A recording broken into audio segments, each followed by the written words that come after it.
The People's Countryside Environmental Debate Podcast. The People's Countryside Environmental Debate Podcast. The People's Countryside Environmental Debate People's Podcast. Countryside Environmental Debate Podcast. The People's Countryside Environmental Debate Podcast. I've heard you say, when we are trying to look after a section of land, are we aiming to turn it into what it was, what it is, or what we want it to be? So planting trees everywhere, maybe even where trees weren't normally found, may be destroying rare biodiversity. What three words would you use to describe each other? This is the People's Countryside Environmental Debate Podcast with William Menklow, and I'm scared about the first question, where it's coming from today. And I'm Stuart the Wild Man Mabbott. We're going to dispense with the intro again. This podcast is listeners send in questions and we conversate around them, and then we try and bring them back to the environment in some way. We don't talk about the countryside as often as we used to because you guys have taken it in the direction you want it to go in. So who's the first question from? Like I said, I'm scared because it's Debs from Didcot. She really frightens me. In Oxfordshire, England. Yeah, it's not that far away either. No. You can probably feel her coming towards us. What's that, Coming Over the Hill, is it? No, look at the current William. Yeah. That's a terrible song as well. So question then, we'll go straight into it. It's a longer question. You can read this one. Yeah, I always go for the long questions.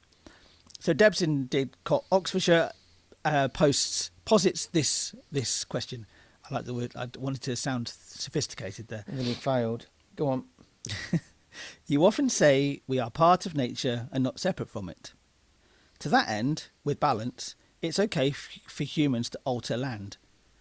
So restoring it back to how it was before man even walked the earth may be a red herring.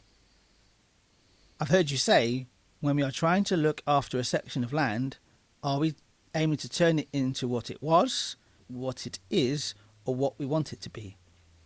So planting trees everywhere, maybe even where trees weren't normally found, may be destroying rare biodiversity. It may also become a monoculture, with some things dying out, as we are only thinking of the canopy, not the understory and the other kinds of habitats. Maybe with the correct management for humans, biodiversity could increase more than if we died out and left nature to do its own thing. Yeah, when we've had a big impact on the environment, habitats, man has, women has as well. And a lot of these habitats are fractured, and naturally they revert to woodland quickly. Man, the countryside, nature, the environment looks how it does because of man's impact over, the last 10,000 plus years. So to maintain that biodiversity, we need to constantly step in, otherwise it will revert back to woodland. And we will lose other habitats, the understory, the orchids and that will die out. Yeah, and Debs makes a good point about constantly planting trees. And, we don't look after a lot of them. We put the wrong trees in the wrong place. So you don't want certain trees in certain areas. So you want, and if we constantly think rewilding is about doing nothing and letting it go, do what it wants, you find the biodiversity quickly reduces. I mean, you've got these meadows in Oxford that are grazed or mown a couple of times a year. There's huge biodiversity. If you miss that routine for 1 year, you instantly start to see the biodiversity reduce because the grasses and the dominant things come in. And that again just shows the impact we've had. Yeah, especially on this island. I've got a Millennium aerial photography book of the whole entire UK, and it is just fields. I mean, it just there is very, very, very few places that you would term as wild. Really, they're just the places you can't. And even those wild places have been impacted by sheep, haven't they? Yeah, and it is true that before humans, there was a huge biodiversity, and things were just getting on doing its thing. But we have had an impact. We've fractured things. So the volume of biodiversity we have now is a consequence of our activity. If we let it go back to how it was, we'll have less diversity. So yeah, it's let's have a look at that question again, because we have spoken about this multiple times. You often say, to that end, it's okay for humans to alter the land. Yeah, I mean, within reason. You know, we have to think about, are we trying to restore it back to how it was, how it is, how we want it to be? What is the benefit? You know, our motivation should be the biodiversity, the variety of different life. We should be going for the most, or there might be a rare species that doesn't need a lot of biodiversity, and we need to sustain that. So yes, well, I'd say instead of saying humans can alter the land, it's okay for humans to step in. Yeah, I'll go right to the end of the question, because there's a point I want to make about that. Maybe with the correct management from humans, biodiversity could increase more than if we died out and left nature to do its own thing. We need to look at biodiversity as a multi-generational thing.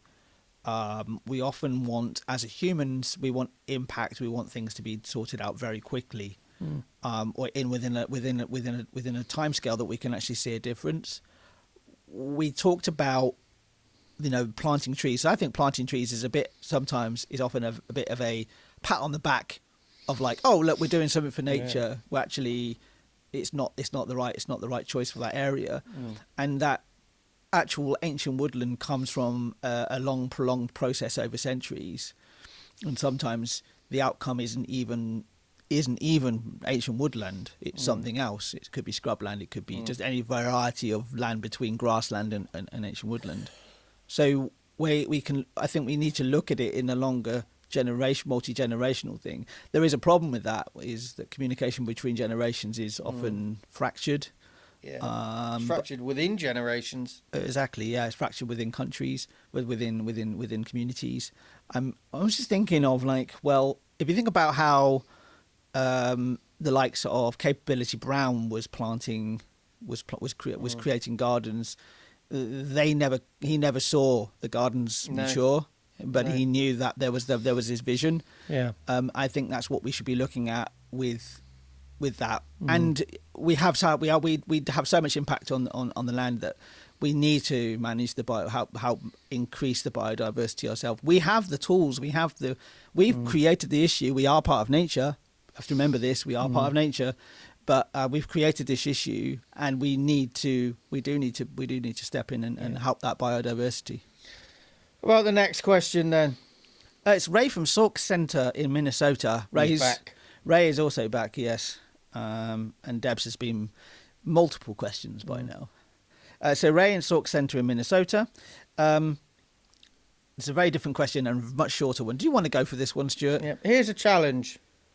What 3 words would you use to describe each other? Go on then. Oh my God. Three words. What 3 words? I would say... That's a website, isn't it? What 3 words? It is. Contradictive, focused, ridiculous. Contradictive? Yeah. Is that a word? It is now. Contrary, yeah, whatever. I'm contradictive. So I contradict, do I? Oh, absolutely. I contradict myself. No, you just like to be contradictive. Describe what you mean around that, because I'm not sure that's the word you're really looking for. Okay. Like if somebody says do this, you'll go and do something else. I'd say that was more contrary. Contrary. I like the word contradictive. Yeah. Okay, I know what you mean. Yeah. Okay, I go with that. Which is why I like working with you. What were the 3 words again? Can you remember? Contradictive. Yeah. Focused and ridiculous. Yeah. Oh, I don't know. It's difficult, isn't it? Right? Yeah. I tell you what. If we ever revisit this question, we will come up with different words. But I would definitely still stick with contradictive. Not contraceptive, contradictive. Yeah. Okay. So I've got to think. I'm thinking about the traits and then trying to put a word with it. At this point, you're probably thinking that I need to brace myself, but I've been ready for the last 10 years for what's coming. 12 years, actually. Yeah. There's a film in that. I would say unguided. Okay. Because not that you're guided from within, but not from. You haven't had the guidance from key people, Okay. so you're unguided. That is led to where you are now, which could be considered free flowing and open minded, whatever. But unguided, from outside influences, not influences. I'm waiting for a swear word, so this will become Doubtful. Doubtful. Okay. Yeah. Because you have to use one word, but like self-doubt, Yeah, well, you could hyphenate that. Yeah, you could do, but I'm not great at grammar. I'm not either. So I'd say doubtful. Unguided, doubtful, unguided. I'm laughing because Stuart's always trying to guide me. Yeah. So the unguided. Well, no, I'm not trying to guide you. I do just by the sheer nature of you working with me, but I'm not. I'm not doing it to guide you. I say, well, how about this? Yes, no, black, white. Whereas I hold you back because I'm holding. You're like a ligger, I'm grabbing onto the. Yeah. You can't get rid of me. No matter what you try. Yeah, a leech. Yeah, at least a leech might be useful though, right? It's all serious, but not serious at the same time. They've got a third word, Stuart. The third word. It's. I'm gonna have to edit out some of these pauses because it's not good listening. Well, I've filled some of them. Yeah. I'm not a ligger, am I? No, well, yeah, you are. You can be a ligger and still fill things. You're useful liggers, and ligger is a musical term. Hangers on, somebody when you're successful, people are there, and when you're not, they disappear. It's a song about that. Creative. Oh, thank you very much. Okay. But I can't remember the first two now. No, I can't either. We'll have to listen back to this recording or listen back to this episode. Yes. There you go. So, Ray, what 3 words would you use for yourself? Yeah. Ray, don't ask that question again. That's too hard work. Okay, so who are the next 2 questions from? The next 2 questions, which are from Ched in Port-au-Prince in Haiti, and Fendi from Haiti as well. 2 questions from Haiti. Yeah, they must. I reckon they must know each other to get 2 back to back from Haiti. We've never had any from Haiti. So Ched and Fendi, do you know each other? Yeah. That sounds like a good duo name. Yeah, Ched and Fendi. Ched and Fendi, or would it be Fendi? Sounds like an ice cream brand, doesn't it? Ched and Fendi, yes, yeah. Ched and Fendi, if you know each other, start an ice cream brand, and we'll be the first patrons of it. Yeah. Especially if you make a salty licorice version of it, and it's a vegan version. My wife would buy it in 2 seconds. They could be comedians, dead and bendy. Who knows? Right. Okay, we're moving on. Then we're not going to talk about the next questions after that, are we? Yeah, we'll do the 2 after that. 2 after that then is from Bartek in Abingdon. He was with us a long time ago. And I'm scared of this person again. It's the same questioner. She keeps coming back. It's Debs and Didcot again.